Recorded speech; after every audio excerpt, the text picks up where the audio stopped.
महाराष्ट्र की गवर्नमेंट की एक स्कीम है जिसका नाम है महाराष्ट्र पब्लिक ट्रस्ट एक्ट 1950।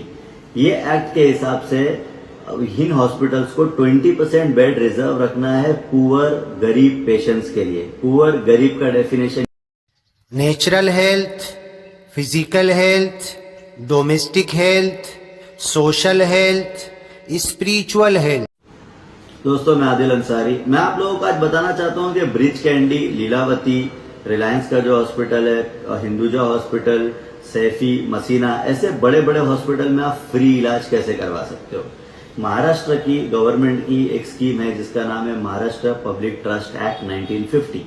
ये एक्ट के हिसाब से इन हॉस्पिटल्स को 20% बेड रिजर्व रखना है पुअर गरीब पेशेंट्स के लिए। पुअर गरीब का डेफिनेशन ये है कि एनीवन जिसकी इनकम 85,000 के नीचे है वो गरीब है और उसको फ्री इलाज देना है इन हॉस्पिटल्स को। ऐसे 444 हॉस्पिटल्स है महाराष्ट्र के अंदर जो चैरिटेबल ट्रस्ट के हॉस्पिटल है। इसी तरह से 85,000 से 1,65,000 की जिसकी इनकम है उनको 50% कंसेशन या डिस्काउंट देना है इलाज के दौरान। इन हॉस्पिटल आप शॉक हो जाएंगे अगर हॉस्पिटल्स के आप नाम सुनेंगे तो इसके अंदर ब्रिज कैंडी है, लीलावती है, मसीना है, सैफी है, हिंदुजा है, रिलायंस का हॉस्पिटल है, भाटिया हॉस्पिटल है। ऐसे कर करके टोटल 444 हॉस्पिटल है महाराष्ट्र में। टोटल 10,000 बेड है जो रिजर्व है पुअर पेशेंट्स के लिए। मुंबई के अंदर टोटल 1700 बेड है, 1756 बेड है जो रिजर्व है पुअर पेशेंट्स के लिए। पुअर का मैंने आपको डेफिनेशन बताया, 85,000 से नीचे फ्री इलाज है। आपको क्या करना है, आपको सिर्फ 2 डॉक्यूमेंट चाहिए। एक हो गया आपका आधार कार्ड, दूसरा आपको इनकम सर्टिफिकेट बनवाना पड़ेगा। इनकम सर्टिफिकेट आपको बनवा के इन हॉस्पिटल्स को कांटेक्ट करना पड़ेगा और इनको बोलना पड़ेगा कि आपको ये चैरिटी के अंदर एडमिशन चाहिए।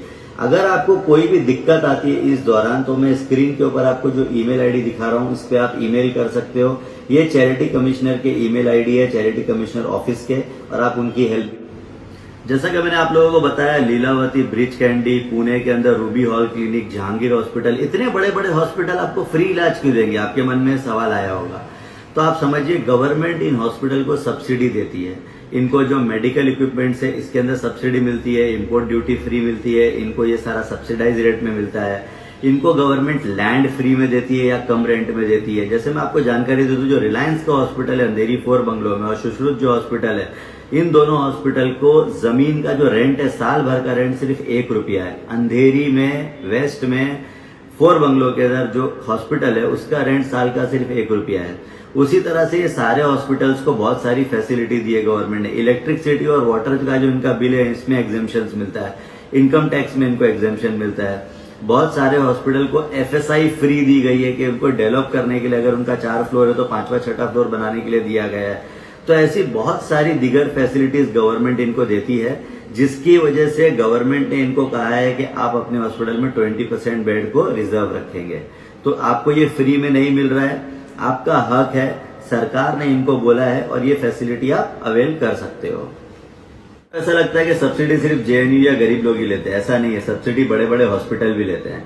आपको आगे बताना चाहता हूं कि महाराष्ट्र स्टेट हेल्थ डिपार्टमेंट की रिपोर्ट आई थी जिसमें यह कहा गया था कि जसलोक, ब्रिज कैंडी और बॉम्बे हॉस्पिटल ने सिर्फ 4.5% पेशेंट को ही ट्रीट किया है, अगेंस्ट 20% जो पुअर पेशेंट को उनको ट्रीट करना था। इसके अलावा कैग की रिपोर्ट आई है, महाराष्ट्र कैग की रिपोर्ट, वो ये कहती है कि बॉम्बे के 11 बड़े हॉस्पिटल ने अपनी जिम्मेदारी गरीब पेशेंट के तौर पे नहीं निभाई। जो उनको गरीब पेशेंट्स के लिए करना चाहिए था, पुअर पेशेंट के लिए करना चाहिए था, उन्होंने एज ए चैरिटेबल हॉस्पिटल वो नहीं किया। इसके अलावा बॉम्बे, हिंदुजा, सैफी और लीलावती हॉस्पिटल, ये 4 हॉस्पिटल को गवर्नमेंट ने एक्स्ट्रा FSI दी थी, जिनको एक्स्ट्रा फ्लोर बनाने के लिए दिया गया था, एक्स्ट्रा स्पेस बनाने दिया गया था सेम स्ट्रक्चर के अंदर। उसके बाद उनसे यह करार हुआ था कि वो 30% पेशेंट को ट्रीट करेंगे, 20% की जगह बढ़ा के उसको 30% कर दिया जाएगा, लेकिन वो भी 20% पेशेंट को ही कंटिन्यू उन्होंने रिजर्व रखा बेड के लिए। तो ये सारी बातें जो है कैग, हेल्थ डिपार्टमेंट और चैरिटी कमिश्नर ऑफिस की रिपोर्ट। अब आप ये सोच रहे होंगे कि इतना सारा कुछ पुअर पेशेंट के लिए करेंगे तो ये हॉस्पिटल पैसे कैसे कमाएंगे। तो इनको सिर्फ 20% बेड ही रिजर्व करना है, जो कि मोस्ट ऑफ द हॉस्पिटल वो भी नहीं कर रहे हैं। 80% बेड के ऊपर ये मार्केट रेट के हिसाब से पैसा कमाने वाले हैं। तो आपको ये समझना पड़ेगा। दूसरी बात, एक जो चैरिटी कमिश्नर ऑफिस के से जो डेटा आया था, जो हिंदुस्तान टाइम्स की रिपोर्ट में मैंने पढ़ा हूं, उसके अंदर ये कहा गया है कि पिछले 11 साल के अंदर 70 लाख पेशेंट को ठीक किया गया, जो चैरिटी पुअर पेशेंट थे उनको इन हॉस्पिटल्स में, 444 हॉस्पिटल्स में।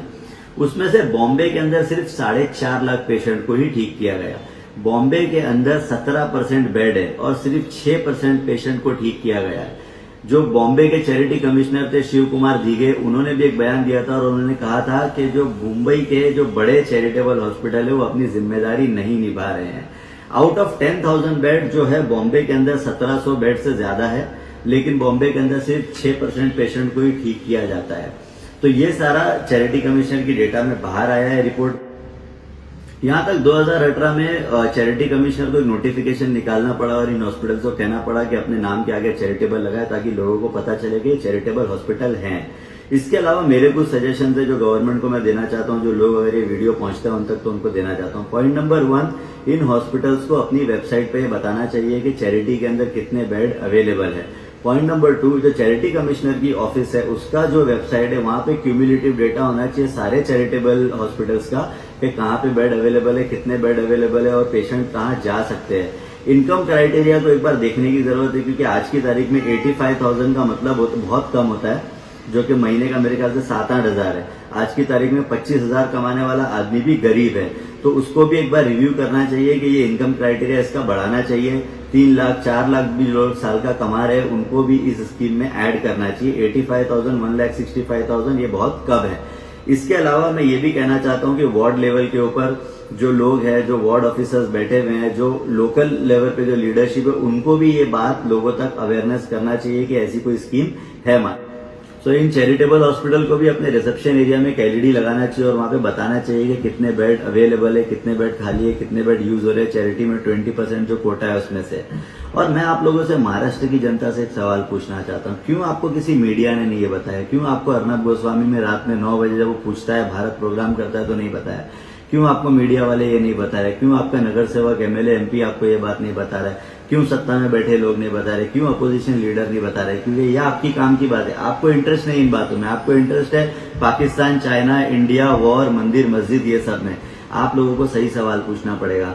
आप लोगों को पूछना पड़ेगा कि अगर आज कोरोना वायरस के दौर में 8 से 10 लाख रुपए तक किसी का बिल आ रहा है हॉस्पिटल में, इलेक्ट्रिसिटी का बिल ज्यादा आ रहा है, तो आपको ये मुद्दे की बात करना पड़ेगी जब आपका नेता मुद्दे की बात करना शुरू करेगा। आप जब तक भटकते रहोगे आपको भटकाया जाएगा। मैं आप सबसे रिक्वेस्ट करना चाहता हूं, इस वीडियो को ज्यादा से ज्यादा शेयर कीजिए, सारे व्हाट्सएप ग्रुप में शेयर कीजिए, एफबी पे शेयर कीजिए, यूट्यूब में शेयर कीजिए, सब जगह शेयर कीजिए। चैनल को सब्सक्राइब कीजिए। आने वाले वक्त में मैं ऐसे बहुत सारे वीडियो लाऊंगा जो गवर्नमेंट की वेलफेयर स्कीम के बारे में, चाहे वो महाराष्ट्र गवर्नमेंट हो, चाहे वो सेंट्रल गवर्नमेंट हो। मैं आप लोगों से विदा लेता हूं। आप लोग इस चैनल को जरूर सब्सक्राइब कीजिए और नोटिफिकेशन का बेल आइकन दबाइए। Thank you.